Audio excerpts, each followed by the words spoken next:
गिरिराज तू गुर्जर तना सौराष्ट्रनो शनगार छे, आ विश्वना भव्य आत्मानो तू हृदय धबकार छे।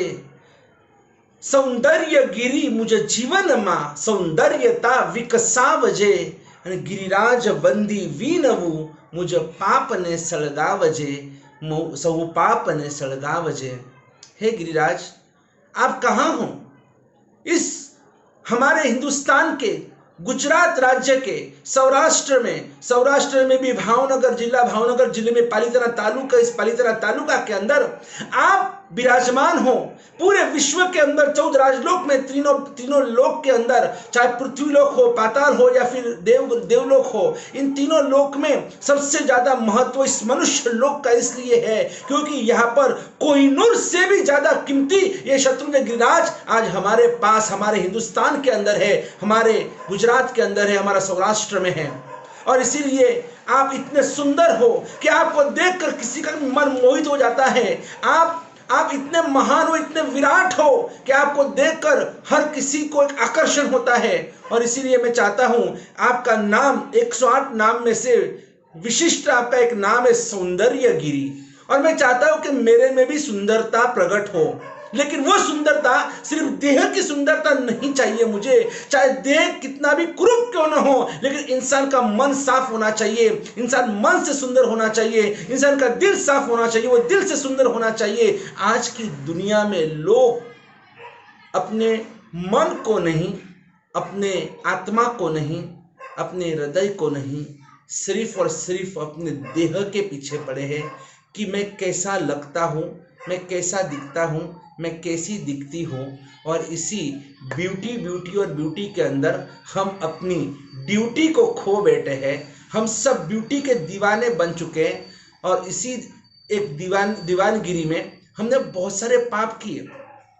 अपने देह को श्रृंगारने में हमने बहुत सारे पाप किए हैं। जो देह एक दिन मिट्टी में मिलने वाला है, जिस काया की राख होने वाली है, और उसी काया को हमने इतना पाल पोस कर, हमने उसके पीछे इतना पागलपन हमने किया है। बस यही हमारी सबसे बड़ी गलती हुई है कि जिस देह से हमें आत्म साधना करनी थी, जिस देह से हमें योग साधना करनी थी, उस देह से हमने सिर्फ और सिर्फ हमने योग साधना नहीं, हमने भोग साधना की है।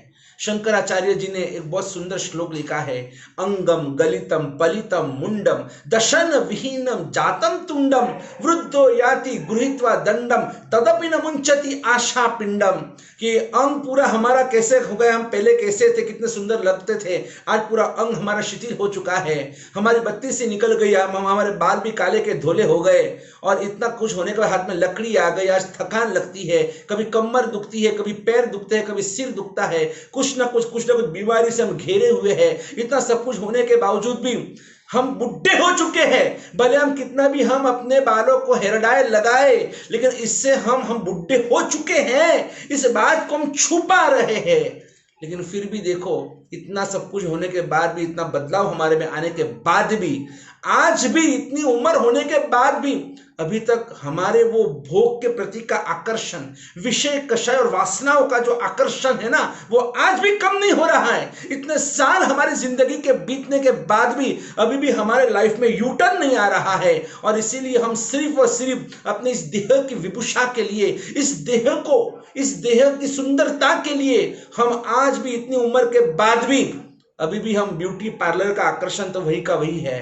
कितनी उम्र होने के बाद भी हम अपने देह को सजाते धजाते रहते हैं, लेकिन कहीं ना कहीं इसको अब स्टॉप करना जरूरी है। अब आत्मा को सजाने का समय आ चुका है। अब हमें अपने आत्मा का देखना है, क्योंकि यहां से मरने के बाद आत्मा यहां से दूसरे गति में जाएगी, काया तो यहीं पर ढेर होने वाली है। चाहे वो लखपति हो, चाहे करोड़पति हो, कि चाहे छत्रपति हो, कहते हैं चाहे लखपति, चाहे करोड़ या छत्रपति हो, पर एक दिवस तो बधाए लाकड़ापति थवानुं छे। एक दिन सभी को लकड़ी में हम अपने आप को जलाकर खाक कर देना है। तो जब इस काया की माया जो अनादिकाल से हमें लगी हुई है, तो अब ये समय आ चुका है कि काया की माया को उतारने का समय। ठीक है, मैं ये नहीं कहता हूं कि आप पूरा काया को आप पूरा निचोड़ दो। काया जरूरी है, काया का संभाल, काया का ख्याल रखना वो भी जरूरी है। देह होगा, देह अगर निरोगी होगा, हम बहुत सारी साधना कर सकते हैं, लेकिन जो आसक्ति है ना, हमें अपने देह के ऊपर इस आसक्ति को तोड़ना पड़ेगा और हमें दिल से सुंदर बनना पड़ेगा, हमें अपने मन को सुशोभित करना पड़ेगा।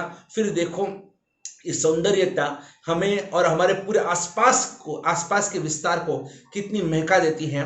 एक जगह पर मैंने पढ़ा था, it's good to go to heaven, it's good to go to heaven after you die, but it's best to create a heaven before you die. और अगर हमें एक नया जहां बनाना है, एक सुंदर विश्व, सुंदर स्वर्ग यही खड़ा करना है, ऐसा सुंदर विश्व, उसके लिए हमें अपने मन को सुंदर बनाना बहुत जरूरी है, मन को शांत बनाना जरूरी है, हमें परमार्थ करना जरूरी है। और यही हम गिरिराज को प्रार्थना करते हैं कि गिरिराज आप मेरे में वो सौंदर्यता प्रगटाइए, तो ही मेरा जीवन सार्थक बनेगा। जय गिरिराज, जय आदिनाथ।